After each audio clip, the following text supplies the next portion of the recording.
Greetings, travelers. Greetings, travelers.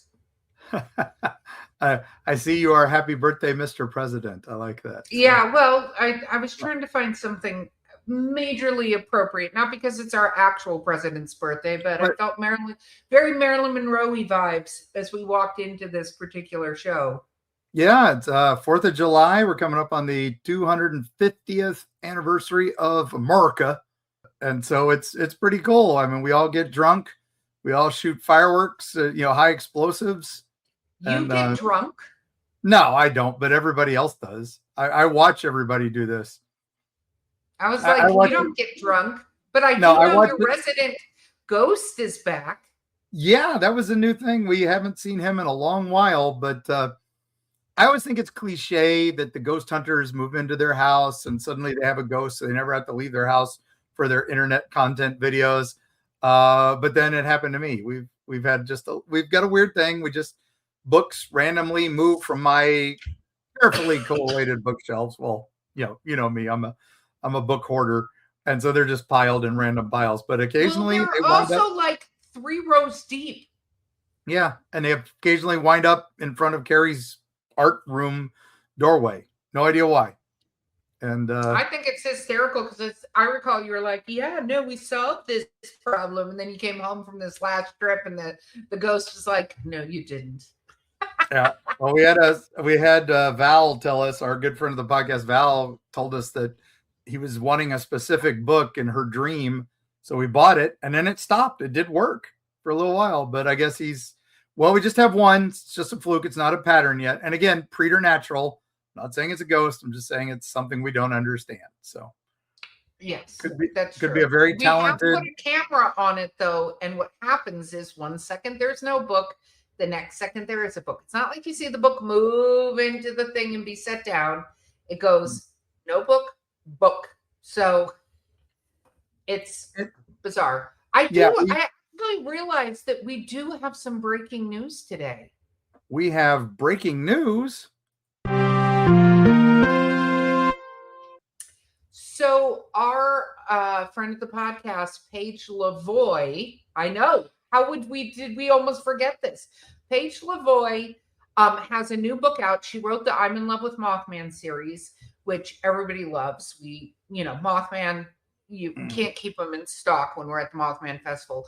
But she wrote another book, which is interesting because we had an entire show about the gentleman who played the monster in The Creature from the Black Lagoon, right? Mm. And she wrote a romance novel called My Boyfriend's a Swamp Monster, and it's based in Florida, and it's a rock star romance, actually, believe it or not. But what was very cool is as of today, she made the USA Today bestseller list. So very nice. Yeah. We'll put a link in the show notes. You guys should read My Boyfriend's a Swamp Monster. It's it's book 1 of 3 that are going to be in the Meet Cute series, but we are super proud of her. So mad shout out to Paige for hitting the USA Today bestseller list. Big accomplishment. Well done. Yeah. Freaking awesome. Excited. So love her to death. So yes. Anyway. All right. Okay. So I assume we're talking about the presidents. What are we talking about, Mark? We are talking about our founding fathers. We are going to set the Wayback Machine for 1776 itself. We're going back to the signing of the Declaration of Independence. We're going to go over some of the founding fathers and pretty much all the signers, the signatories of the Declaration of Independence and their general weirdness. And things that just little facts about each one you probably don't know. Okay. Of course, we're going to get into some of their ghosts. But the big thing we're going to do is where you can go visit the graves of these amazing, crazy people that founded our country. I love that so very much. So 1776, I know that right now I'm not appropriately dressed. So I will obviously change a tire when we go to the Wayback Machine. Hopefully there's enough snacks because it's 4th of July and I want some s'mores. You don't want like apple pie and hot dogs and hamburgers or? Yes, but I also want s'mores. S'mores. Okay. Sounds good. As long as we got some hostess Swiss rolls, I'm good. All right. So, although not really American, but I don't think the Swiss want them either. So, all right. Anyway, let's get to it. Enough preamble here. So, we got to start with probably one of the biggest ones, Benjamin Franklin. Okay. He was the rock star of it all. He traveled the world to promote America, and he embraced it. He'd wear coonskin caps and fur robes to just show off America in the Parisian courts, just because he knew it would draw attention to him. But his big thing was every morning he had a very important bath he had to take. He took an air bath for his health. So he'd open a window and stand naked in front of it for an hour each morning. He would either read or write, but he was letting the breeze clean him. Do I want to go down the list of reasons? None of that makes sense. But I will say they weren't frequently showering or bathing the way we do today. So with that said, you kind of got to go, maybe that's better. At least he was airing himself out, right? Yeah, exactly. And he was a writer. He wrote furiously and often. He liked to write a lot of things, but some of his essays are a little interesting. He wrote one that people consider satirical, and it's called Fart Proudly. And he wrote it to the Royal Academy. Okay. He wanted them to find a way to make farts smell more pleasant. Because if you drink vinegar, he said, and you pee, it makes it smell like violets. And it does kind of change the aroma. So he's like, so obviously somebody should be able to figure out something we can eat or drink to make farts smell better. I know it was a long time ago, but I was just going to say science. That's not how that works. But, you know, it to him, it wasn't a joke. I don't think this was satirical. I think otherwise he would have just let it fall in a drawer. But I do believe I think he halfway meant it. He was good at writing sarcasm. 100% meaning it. It's just not going to happen. But I mean, you eat celery, your pee comes out smelling differently. So yeah, who knows? In another letter to a young friend, he said, if one must take a mistress, you should choose an older woman. And he had this immortal line from that just says, because in the dark, all cats are gray. I now have so much respect for this man that I previously did not necessarily have on this topic. But I was thinking for another reason. But anyway. Well, his other line was, and the practical benefit, they are so grateful. Wow. This man smashed through Europe like the Black Plague, man. He hit everybody everywhere. So, you know, he has naked time in the morning. It's not shocking. Yep. He has all this experience, but now he did invent a musical instrument, and it was made of spinning glass bowls, and it produced this weird, eerie, ethereal tone, and he called it the glass harmonica. So harmonica minus the H. And it was so haunting, a lot of people said it could cause madness or nervous disorders. And a couple people said it should never be played because it might wake the dead. Wow. But it was that bad. Yeah, exactly. Exactly. Anyway, yeah, it is what it is. That's one of our founding fathers, one of our greatest and weirdest. Wow. I love a Renaissance man, you know, who's just a little weird. And he experimented with electricity and lightning, of course. The famous myth. Well, like you do. Not completely a myth. He did do that. So, all right. We got to go next to George Washington.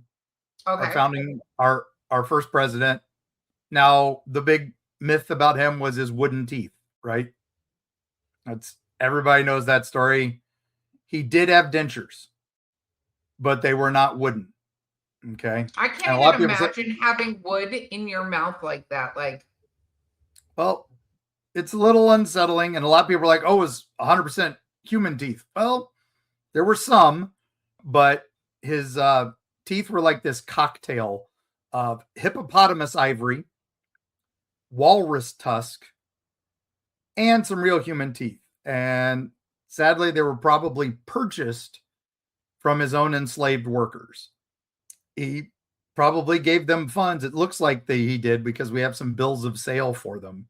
So, I mean, and then the harsh part was that they were held together with metal springs, and it was so painful that it permanently altered the shape of his face, and it gave him that stern look all the time in all his paintings. So, Wow. all right. I didn't know that part, but I'm also like, where the hell did they get walrus and hippopotamus? Like these, not, don't get me wrong. Nowadays you can fly over, you could, I guess, hunt if you decided to be idiotic about it and get this stuff. But this isn't something that was just laying about the place. Yeah, I don't know. We don't really know where he got it. It was documented that that's what it was. So, and that's actually when we found them. That was part of it too. So, now he had this, he was known to be just calm, cool, collected, but he had this temper that everybody talked about.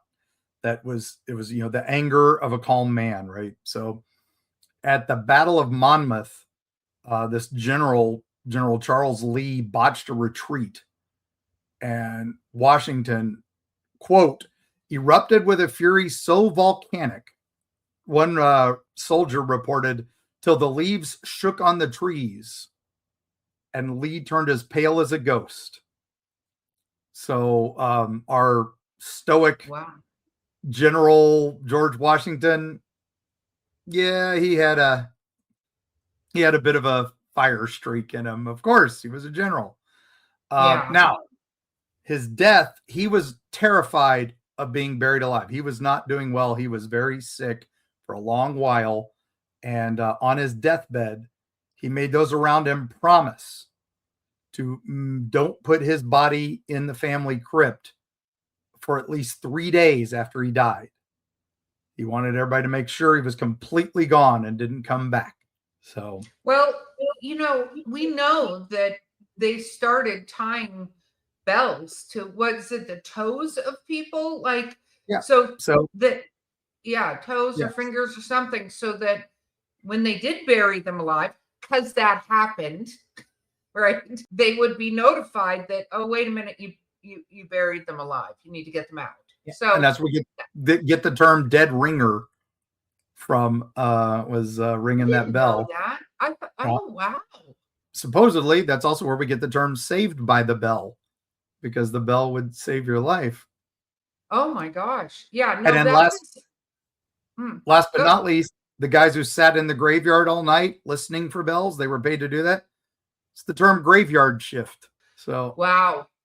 Yeah. Like, I feel like this has become way more educational than I thought it was going to be, honestly. I think that's amazing, though, because that is like a legitimate fear people, I mean, it's one of the top legitimate fears, is being buried alive, right? Yeah.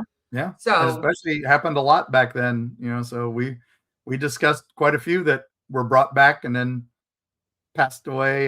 There's a couple, there's the one in St. Augustine, very famous, that the girl hit her head on the way, because they carry her on a chair into the graveyard, and it hit her on the head and she started bleeding. So they're like, oh, she's still alive. And then a few months later, she passed away again. And this time her husband was like, all right, now dodge that tree branch, guys. Let's get her in. Another story. Geez, we're digressing on all this. All right. Back to our founding fathers. Yes. Thomas Jefferson. Okay. Now we know about all his crazy inventions at Monticello. I mean, you may not know him, but he did some really amazing things. And, of course, he wrote a lot of things, our Constitution, Declaration. He had the big hand in them all. And now he was obsessed with mammoths and believed they still roamed the American West. So he was also convinced the giant sloths were still around. Well, he may have been accurate on that one, but continue. Okay. But he filled the White House with mammoth bones and fossils. And he Okay. basically turned the White House into a paleontological museum. It's Oh wow. filled it with dinosaur bones, mammoth bones, all that. He Well, you know fun. what's interesting is that, I mean, I've been to the La Brea Tar Pits, which is definitely, look, I'm throwing a travel destination Hey, in look at there. that. La There you Brea go. Tar Pits.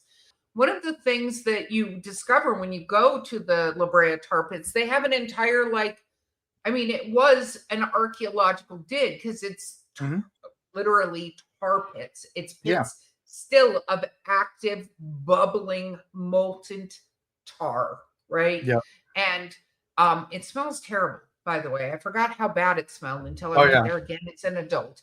But one of the things you realize is one of the main creatures that got caught in the tar pits were sloths, Yeah. giant sloths. That was, and they were around for a really, really long time. So I'm not saying they're still around exactly at that point because maybe not, but it wouldn't surprise me that there's still some less, like, ecologically founded creatures at that point, you know, It's possible. relatives. I'm not I don't know about them, but it's pretty cool. I do like fighting them in Fallout 76. But Yeah, no, they're, when you look, because they've got a recreation based on bones, and like Mhm. when we see sloths now and we're like, oh, look how cute they are, look, pick them up. Like, no, like Yeah. bigger than like grizzly bears. These were not tiny little, like, cute, look, it's hanging Mm. from a tree. These things were like, I'm gonna knock down the tree. And we've So seen sloths in captivity where their talons have been a little trimmed. They yeah, the mega sloths were pretty big. So all they right. were huge. And I'm just going to throw this out as another fun fact. They have genetically recreated the mammoth. Very Yeah. Jurassic Park like. They brought that and the Arctic wolf. So eventually we're going to be eaten by dinosaurs, is my theory. Let's continue. All right. Well, Jefferson literally took a razor to the Bible. He meticulously cut out all the supernatural elements from a Bible, miracles, resurrections, divinity, and he pasted the remaining moral teachings together, and he created the life and morals of Jesus of Nazareth. And it was basically his own personal miracle-free Bible. Okay. And so, just a neat little thing he did. But he also had a beloved mockingbird. Now, this creature he would let fly freely throughout his study. He trained it to perch on his shoulder. He would hand feed it morsels of food. And sometimes he would feed it from his mouth to their mouth. Yeah. And he had a great name for it. Okay. I just have to throw out that pet owners that think this is cute, it's not cute. It's not gross. cute. It's gross. Yeah. But Okay. What is the name of the mockingbird? Dick. So he let Dick into his mouth. Yes, he kissed Dick on the mouth. So Thomas Jefferson there, ladies and gentlemen. So I wonder if its name was Richard and he just shortened it. who knows? All right, now one of my favorites from history is John Adams, and John Adams was he was a firebrand. He was the one who defended the British troops from in their prosecution of the Boston Massacre. Okay. He's like, these guys are innocent. They're being chased for reasons that we don't know. They're being prosecuted because basically they were there guarding a situation, a protest. It got heated and they fired on the crowd. Now they felt like they had to. They were being attacked by rocks and other things. So they fired on the crowd. And everybody's like, no. They just fired on the crowd willy-nilly. And Adams saved him. So, and then later on went to hate the British. He's very good with frenemies, right? But he also had no filter in all his writings. He called Alexander Hamilton the bastard brat of a Scottish peddler. Do you ever watch Ghosts, the US version? Yeah. And Higgintooth when he talks about Hamilton. Hamilton. Yeah. It kind of reminds me of that. Sorry. Yeah, no worries. No, but so Thomas Jefferson and him had often on again, they hated each other, they loved each other, they hated each other, they loved each other, that sort of thing. And Adams, when he died, was on July 4th, 1826. It was the 50th anniversary of the Declaration of Independence. And his last words were, Thomas Jefferson survives. But he was wrong. Thomas Jefferson had died 5 hours earlier on the same day. Oh my goodness. Yeah. Wow. Now Adams had a dog. Now, the founders all had a lot of dogs. Most of them were, one of my favorites was named Drunkard. One was named Sweet Lips. Great names for dogs. Adams had a dog that his wife Abigail was not always a fan of this pet's behavior, and the name kind of paints a picture of him. The dog's name was Satan. Wow, that's actually really bold for back then. Yeah, very bold for back then. And then Abigail was always, when he was running through things and like Adams was having a meeting, she would have to say, Satan, get over here. Heal, Satan. Heal, Satan, heal. Okay, so you just mentioned him. We got to bring him up. Alexander Hamilton. So before he was a musical, he was very hot-headed. We know this. And this was a family trait. He passed it on because his eldest son, Philip, he was so upset somebody was talking bad about his father that he challenged the man to a duel in 1801, and he was killed in that duel. Wow. His eldest son, Philip. Now, 3 years later, Alexander meets Aaron Burr on the same dueling grounds in Weehawken, and he used the same pistols. And we know what happened. He lost that one too. So his son and him, same field, 3 years apart, both die in a duel. So same pistol. Horrible statistics. Yeah. So hot-headed and unable to shoot well.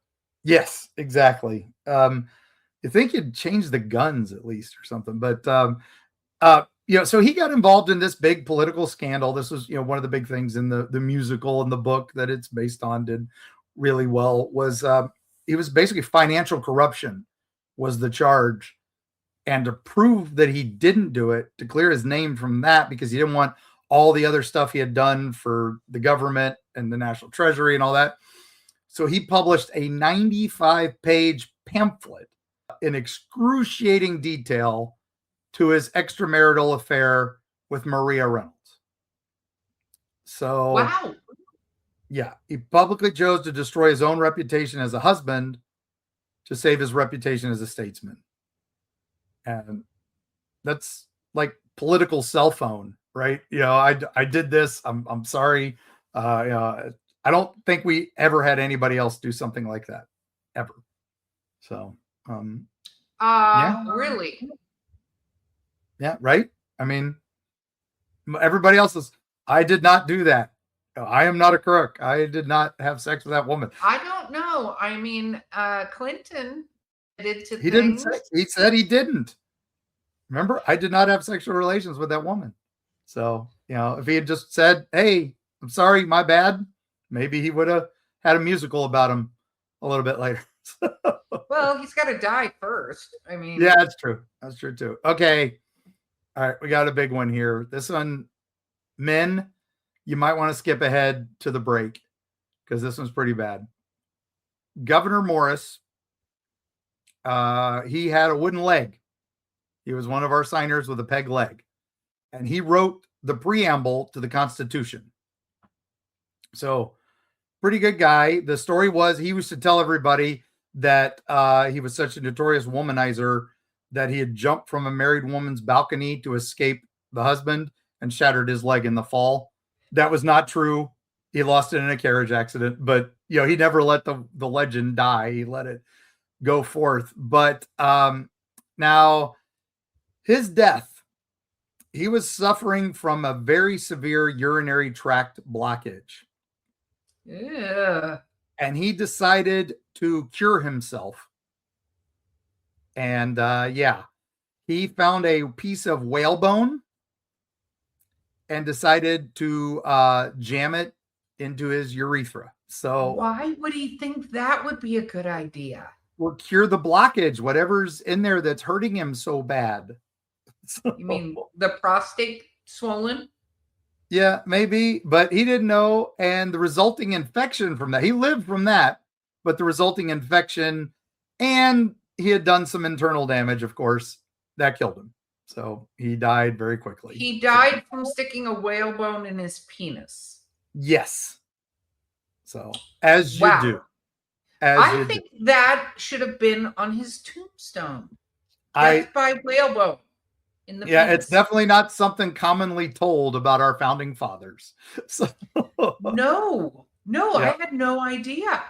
Yeah, lots of fun. So, all right, we're going to take a quick break. I'm taking it a little early because we still got a lot to get through, and my throat is parched. So we'll be right back after the break.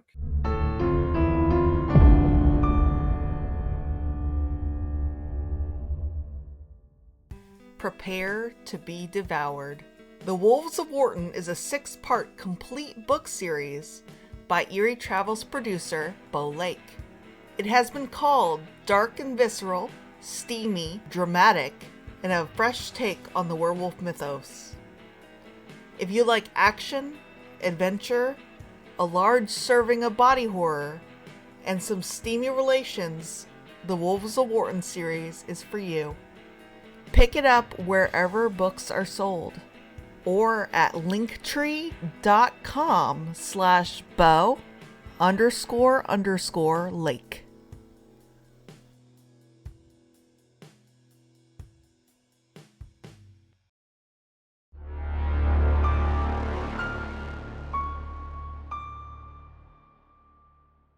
I was going to say, you have all these very cool images, Mark, and you hadn't pulled one up yet. So yeah, I've been thinking about it. Yeah, here's all the signatories.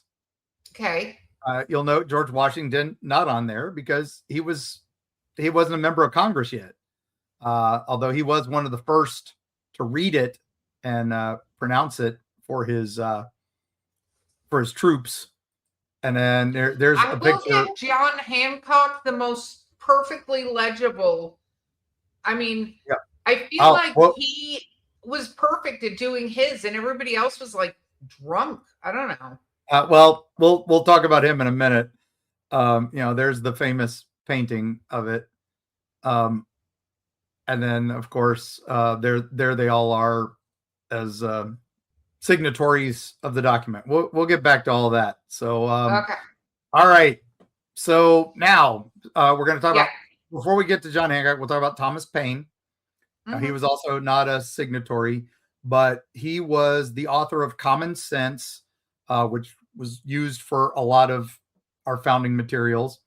And he died as kind of a pariah for his attacks on organized religion. And so only 6 people attended his funeral.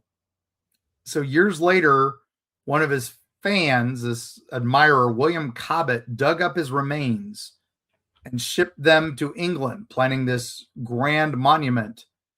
But while they were shipping, Cobbett died, and Paine's bones were scattered, lost to history. Nobody knows where they are. His skull is apparently ended up as a curio in somebody's collection, but the rest just gone. No one really knows what happened to him. So one of our founding fathers, what a ignominious end. So, oh wow. Okay. So Hancock, you're right. His signature was a flex. He said he wanted his name so large on the Declaration that he wanted King George to read it without spectacles. So he's like, come get me, bro. So, now he once showed, this guy liked to be a showman though. That's just that was not part of it. He once showed up at the Massachusetts Provincial Congress wearing a scarlet velvet coat with ruffles, which was way out of fashion at the time, and a cavalry sword. So he was ready to fight a duel and attend the opera while he was at Congress. I don't know. Wow. His funeral, though, when he died, was so massive that it caused a citywide gridlock in Boston, and thousands jammed the streets, and the procession was so long that people complained it blocked all commerce in the city for a day. Well, he was popular, it sounds like. Yeah, he was definitely popular at his home. So, okay, up next is one you should like, Sam Adams. Yes. Samuel Adams. Okay, now he was so bad with money that he lived off his family's charity. His political friends said he's the guy who never pays his rent.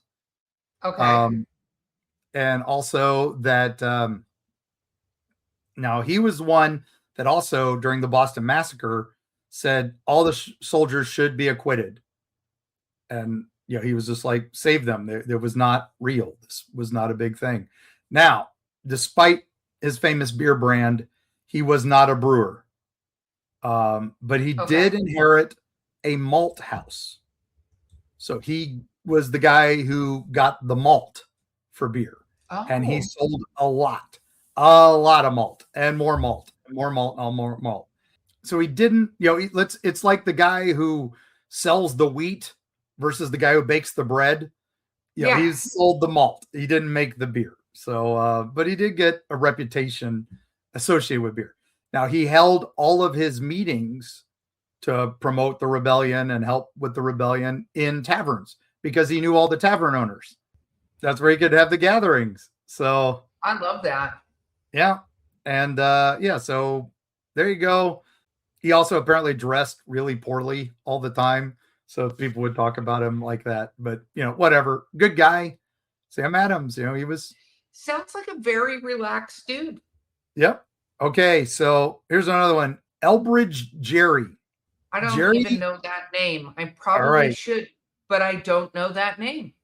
Now, he was so suspicious of his political enemies, he would never travel anywhere without an armed guard. He would later become a vice president, and he was one of the few vice presidents to die while serving. He collapsed on his way to work, but he redesigned his voting district in a bill that shaped it so bizarrely that the newspaper said it looked like a salamander. And so this is where we get the term gerrymander, gerrymandering for when we redo districts. Wow. So I had no idea. Look at all this stuff I'm learning. You're learning all this stuff. This is stuff you don't learn in history class, right? I mean, I'll get to the spooky stuff, gang. I promise. All right. So but this is just weird crap. Weird stuff, right? And a little just cool history. So Roger Sherman, he is the only man to sign all 4 of the founding documents. He signed the Declaration, he signed the Articles of Confederation, he signed the Constitution, and he signed the Continental Association. And he basically signed America into existence 4 times. So very cool. Now, he was said to have 0 charisma. He was awkward, famously. John Adams, like I said, liked to call everybody by their names. He said he had a face like a pumpkin. Yeah. Others said he was grave, silent, unpolished. Now, his big thing, Sherman argued, the best way to keep politicians honest was to pay them just enough to live, but not enough to enjoy life. I think really that's actually pretty accurate. Yep, I agree. That's why I like Roger Sherman. I think he's pretty good. Okay. Yeah. John Witherspoon. Now, this is another one I really liked. He was a president of Princeton. So he taught a lot of future people, including Aaron Burr. Yes, Aaron Burr. Speaking of Alexander Hamilton. But he believed so strongly in literal demonic forces that he would preach sermons warning that Satan was actively trying to undermine the revolution. And he even talked about taking up swords against the demons that he knew were out there. How did that go for him? Yeah, he lived a long time, and he had in Princeton, he was famous. He had preserved eyeballs in a jar in his study for teaching anatomy. And he would just tell his students he's keeping his eye on them. So that's a little clever. I'll give him that. That's a little clever. I like that. Okay, so Francis Hopkinson. Okay, he claimed that he designed the first American flag. We don't know if he really did, but he billed Congress. And what he asked for was a quarter cask of public wine. That was his cost for making the flag. I thought, isn't that normally attributed to George Washington's wife? Betsy Ross made the... Betsy Ross, yeah. Sorry, Betsy Ross made the Continental one, but yeah, he may have made that first one way back. We don't really know who made that, so maybe he did.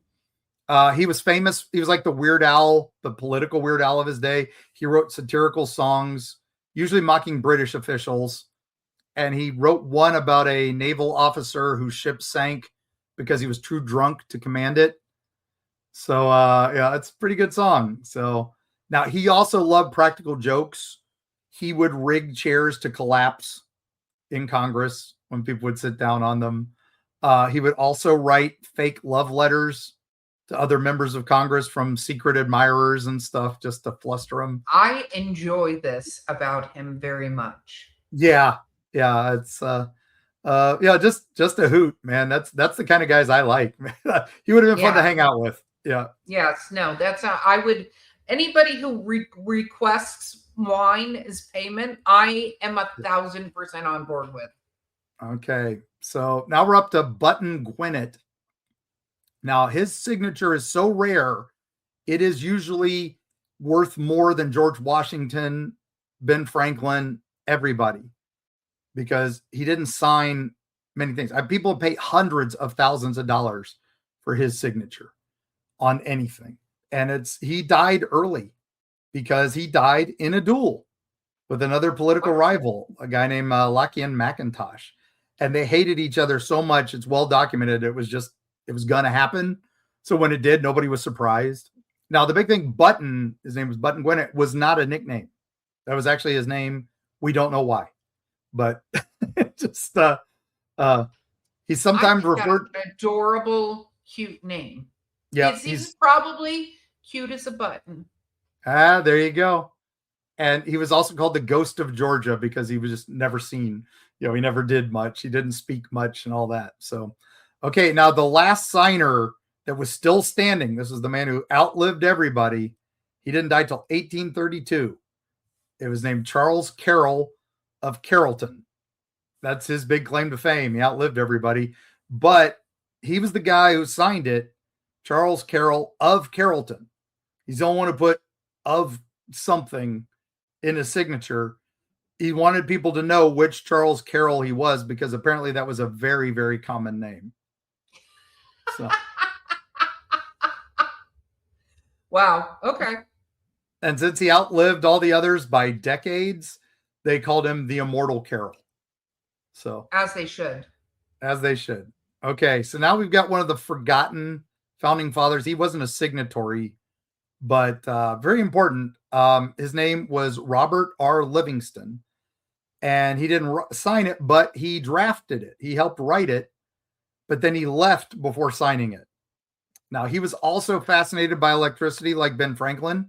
He was inspired by Franklin. So he was working on it very, very much on electricity. But he also funded Robert Fulton's experiments in making the steamboat. Oh, wow. So this guy's kind of like the shadow of the founding fathers, right? Nobody really knows him, but he did pretty good. Livingston, I presume. What is the name? What is that line? Yeah, Dr. Livingston, I presume. That's from see? Yeah. Look. I like it. Yeah. All right, let's blitz through some of these. So now we're going to go like in the contingents. So first was the New England crew. So you had Josiah Bartlett from New Hampshire. He was the first to cast the vote for independence on July 2nd. He was a physician who practically invented the term field treating with illnesses, and he was really helping the Peruvian bank with was it quinine? And but loyalists burned down his home, but he still showed up to sign the independence document. So that's pretty good. William Whipple, also of New Hampshire, he was a sea captain who became a brigadier general. Pretty famous. He commanded a brigade at the Battle of Saratoga. But he personally led the charge that captured a British general's supply wagons. And he had started as a cargo hauler. So pretty cool guy. That's neat. Yeah, Matthew Thornton, also from New Hampshire. He was one of the latecomers. He was elected to Congress after the debate for independence was over. He didn't even arrive in Philadelphia until November of 1776. But did that stop him? No. He signed his name to it anyway, adding it to the very bottom right column. Like, when you submit your report and say, when all the other people have done all the work and you're like, I still get credit for this, right?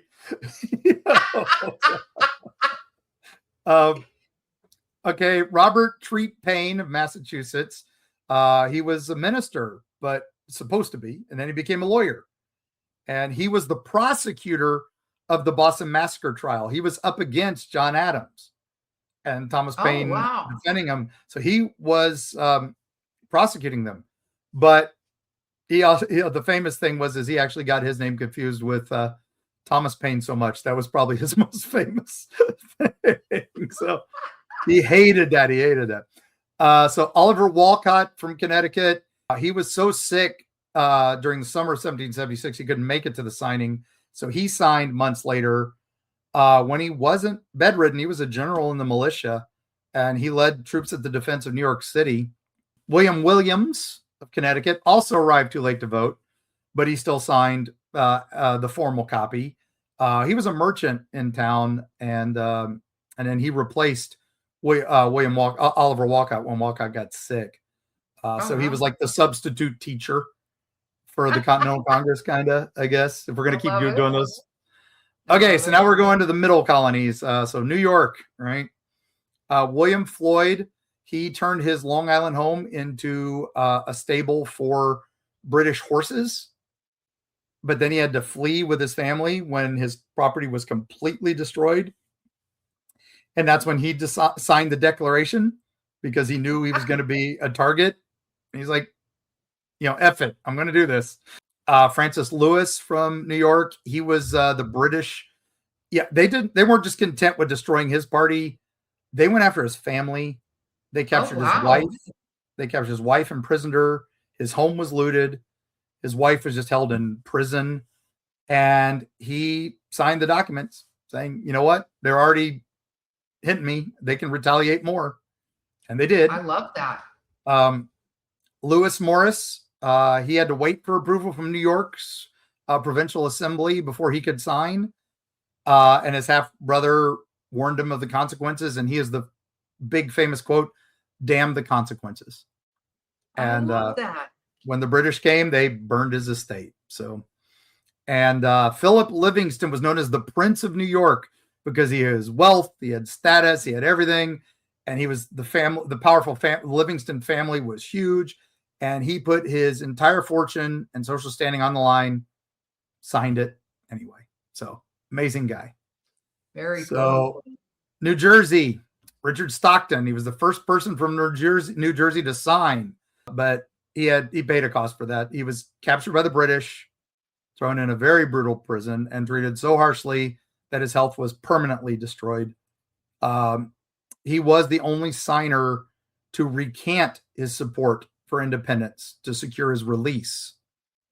And then he said he felt bad about it the rest of his days, that he shouldn't have done that. So, but no takey backsies, my friend. Yeah. John Witherspoon was the only active clergyman to sign the Declaration. He was a Scottish immigrant and the president of the College of New Jersey, which is now Princeton. And we talked about him. He had the eyeballs. So, and then, Yeah, we had Francis Hopkinson. I'm just going over the state now. So John Hart, he was a farmer who became the target when the British advanced. He fled his home and hid in a cave in New Jersey, and he slept in the wilderness while the British ransacked his farm. He was one of the oldest signers, and just gave up everything for that. So, and Abraham Clark signed the Declaration, knowing that his two sons were already fighting the war. And the British captured them and threw them in the prison ship Jersey. And Clark refused to negotiate for their release. He's saying that he's sacrificing his sons for the cause of liberty. So, boom. Wow, that's a lot. Yeah. Okay, Pennsylvania. Robert Morris. He was the financer of the Revolution. He used personal credit and wealth to keep the Continental Army supplied. But he didn't sign the Declaration for weeks after it was adopted because he was still hoping for reconciliation with Britain. He did overextend himself. His finances were collapsed, and he ended up in debtor's prison. So, that's not good. No. Benjamin Rush was one of the signers. He's a brilliant physician. He is also the founder of American Psychiatry. Wow. Even he did have bloodletting and purging in there, though. He married Julia Stockton. Not a good look. He married Julia Stockton, the daughter of fellow signer Richard Stockton, and he stayed in Philadelphia to treat the sick during the yellow fever epidemic during the war. Oh, wow. That's very cool. Very cool. John Morton cast the deciding vote that swung Pennsylvania in favor of independence. He was the first signer to die, died of tuberculosis in 1777. And he was Swedish and Finnish descent, very different from all the Britain-born founders for the most part. Now, George Clymer, he was one of the only 6 men to sign both the Declaration and the Constitution. Merchant who stayed in Philadelphia to help manage the whole war effort after Congress fled. One of the most respectable guys. He was a financer as well. James Smith was a lawyer who signed the Declaration, and he was the one who rode with the printed copy to York to read it aloud on the town square. And according to everybody, he was a wit and eccentric, but I can't find much on him. I like guys who are wits and eccentrics. Me too. Okay, George Taylor, Irish immigrant who started his life as an indentured servant. And he worked in ironworks. And he became an iron master and then became wealthy and became a signer of the Declaration. Okay. He was too late to vote for independence, but he signed it. So, James Wilson was another Scottish immigrant, amazing legal scholar, another one of those 6 men who signed both. He was also one of the original justices appointed to the Supreme Court by this guy named George Washington. That is pretty badass. Yeah. George Ross, mostly remembered today for his famous nephew's wife, Betsy Ross, who may have made the first American flag. But he was a patriot in his own right. He was one of the signed the Declaration, and he was a colonel in the Continental Army. So, all right, getting down to it here. The South, Caesar Rodney, the guy who made it happen. Delaware's delegation was split. Rodney was the deciding vote. He was suffering asthma and cancer, but he knew his vote was needed. So he rode 80 miles through a thunderstorm from Dover to Philadelphia just in time to cast the tie-breaking vote for independence. Oh, my goodness. That's amazing. Yeah. George Reed, he voted against independence, forcing Rodney's famous ride because Reed was a conservative who did not want to break with Britain. But he did eventually sign the document for the sake of unity. And, and he was also the guy who ratified Delaware's Constitution. So, Thomas McKean was the one who sent for Rodney. And he was actually absent on August 2nd, but signed the Declaration at a later date. And he was the last one. We talked about him, one of the last signers to die. Samuel Chase was known as Bacon Face because he had a ruddy complexion. But I like that. Wow. He was the only Catholic amongst the signers. And again, Supreme Court justice. But he was impeached, but then he was acquitted for his political bias. and he was the last Maryland signer to die. William Pace went on to become the governor of Maryland. And then Thomas Stone, he was just one of the signers and helped draft the Articles of Confederation. His wife passed away, and people say he died of a broken heart. So we got a couple more states to go, but I'm just going to skip ahead. I hate to miss some of these guys, but otherwise we're going to go way over. People want the creepy stuff, Mark. So I know exactly. Stuff. I just a couple things. Richard Henry Lee was the man who actually made the motion for independence on June 7th. So that was what started this whole thing. And Benjamin Harrison, he was the father of President William Henry Harrison, and grandfather of Benjamin Harrison. So big names. Just a couple more real quick. The youngest signer was Edward Rutledge. He was 26, and he initially opposed independence, but signed to ensure South Carolina. And he would eventually become the governor of South Carolina. And Thomas Lynch Jr., also from South Carolina, was only 27. And they were the only father-son duo. His father and him signed together. And he died at 30. So he was one of the youngest to die. And Lyman Hall was one of Georgia's 3 signers. And he was a passionate advocate for independence and a good friend with George Walton, one of the other signers, who was taken prisoner, but was by the British, was released in a prisoner exchange. But they both served on duels and won. So you can win duels. Oh, that's good to know. Just not if you are. Yeah. Okay. So the ghosts. Benjamin Franklin, his statue in Philadelphia. People claim his statue steps off its pedestal at night and walks around the courtyard. And some people say, though, his ghost at his home dances and rummages through old books, because Franklin would be a nerd even in death. I don't know what else to say about that. George Washington's ghost is in Mount Vernon in Virginia, despite where all the places say his ghost is. It would make sense that Mount Vernon would be. And people say they see this man really tall in colonial attire walking, especially near his old bedroom. And I wonder if he heads to his grave to see if he's, buried properly there. I am firmly convinced he's just doing his naked time. Yeah. Now, Year of the Horse, we have to tie a horse in. Washington's beloved horse was named Nelson. And Nelson was, with him his whole life. And supposedly that ghost horse is seen on Mount Vernon property. So kind of a cool thing. Thomas Jefferson played music obsessively, especially the violin, and Monticello, his beautiful mansion in Virginia. Mm-hmm. Sometimes they see this shadowy figure and hear a violin music when he's around. And during renovations, people heard this humming and violin music to the old entrance hall where he used to keep his mammoth bones. I'm wondering if they hear a mockingbird named Dick. That would be amazing.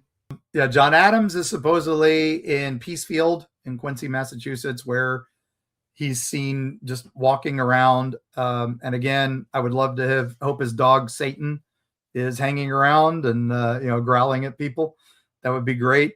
Of course, Hamilton's ghost is supposedly in Waukegan, where his duel was. But his home was in New York City at the Grange. And people sometimes say they see this figure writing. And now he was, a big writer. So, yeah. And my old peg leg guy, Governor Morris, he's supposedly seen at Morris Hummel Mansion in New York City. And apparently they see this guy on a peg leg walking around. So no other peg leg guys in that area. That's the major ones. For travels, real quick, we've got to go over where everybody's buried, right? Real quick. Yes. Okay. John so Adams, where is everybody buried? John Adams, United First Parish Church, Quincy, Massachusetts. Sam Adams, Granary Burial Ground in Boston, Massachusetts. You know what? I'm just going to put these in the notes because we have Okay. one final thing to get to. I'm not going to be able to go through all the signers. There's a lot of them. Look at them all. And they're all amazing. And it Look would at be them a all. good travels just to go see every single one of them. Yep, exactly. And I'm going to put that in the notes. Okay, up next, we got one more guy to talk about again. That's the man himself, George Washington, right? Mm-hmm. Okay, so 1785. We're going a little further over to Europe, Bavaria. There was the Bavarian Illuminati. You always hear about the Illuminati. This was the real deal. Okay, this is what started it all. So their founder, Adam Weishaupt, he was chased out of Europe. They were going to kill him. They were going to do all these things. So he just kind of disappears into history at this point, 1785.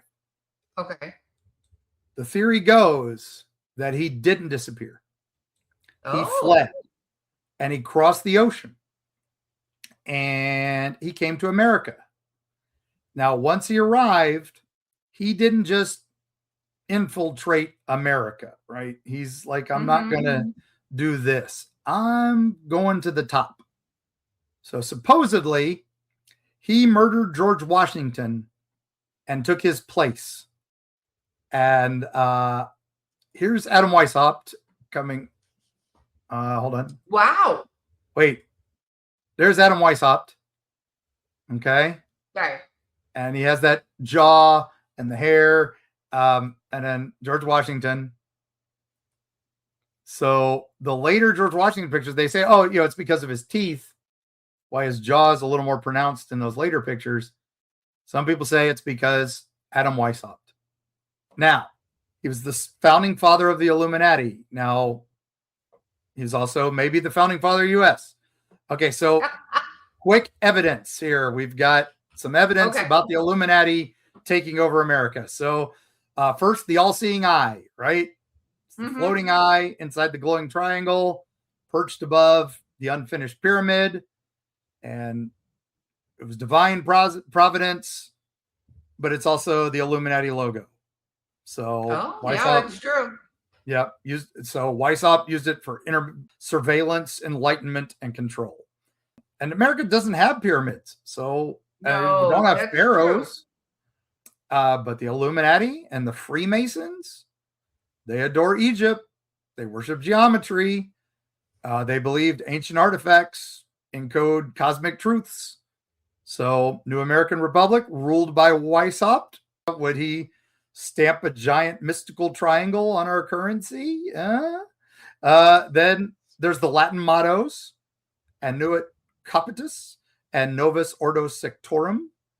So normal people, divine favor for a new era. But for us, Illuminati mission statements, a new order, blessed undertaking, secret society is thriving. Okay. So now we're going to throw some Freemason gasoline on the fire. You ready for this? I think so. George Washington, Mason. Ben Franklin, Mason. Paul Revere, Mason. James Monroe, Mason. They are the cornerstones. Masonic rituals. They consecrated the federal buildings. They marched in Masonic parades. So when the Great Seal is made, suddenly appears on the dollar bill in 1935 under the watch of FDR, another Mason. Yeah, it's a secret brotherhood controlling the nation from the shadows. If I get killed here, this is what it is. Or it's X. So just throwing that out there. So, yeah. So the Illuminati panic of 1790 stirred into the pot. We got it. So Weishaupt became Washington. Founders were Masons. Symbol is there. Money's Masonic. Maybe we're not a republic, but maybe it was a lodge. We're just this grand experiment in enlightenment mysticism. But take a breath. Here's the part the conspiracy theorists don't want you to know. The Weishaupt-Washington swap could not have happened. Never happened. Washington's life is documented so down to the minute, even his dinner menus. And Weishaupt never set foot in America. We know he died in Europe. The Eye of Providence, the pyramid. That was actually a Christian symbol long before the Freemasons ever touched it. The pyramid, it was artists who liked classical imagery. They thought it was important. And it's those Latin mottos, they're straight out of Enlightenment Latin textbooks that the founding fathers were focused on. And some were Masons, but not the majority, not a shadow government. Okay. They just joined in. There were lots of clubs back then and fraternal clubs. It's like signing up to a Facebook account group, but with powdered wigs. And, the Great Seal and the dollar bill, 1935, not a ritual. It's just a choice by the Treasury Department. Henry Wallace, who was head of the Treasury Department at the time, liked the symbolism. And it's kind of like some people like Funkos. Right? All right. So yeah, there's no patterns there. It's just dramatic. It's pareidolia, faces in the fire. We're seeing things that aren't there. And that's our travels. I will put the list of all the burial sites. I thought I'd have a few more minutes, but it's a lot. We talked a lot, Mark. I kept my comments to a dull roar. I hope you noticed that. I was very impressed. You were taking us down a Muncie rabbit hole of epic proportions. Yeah.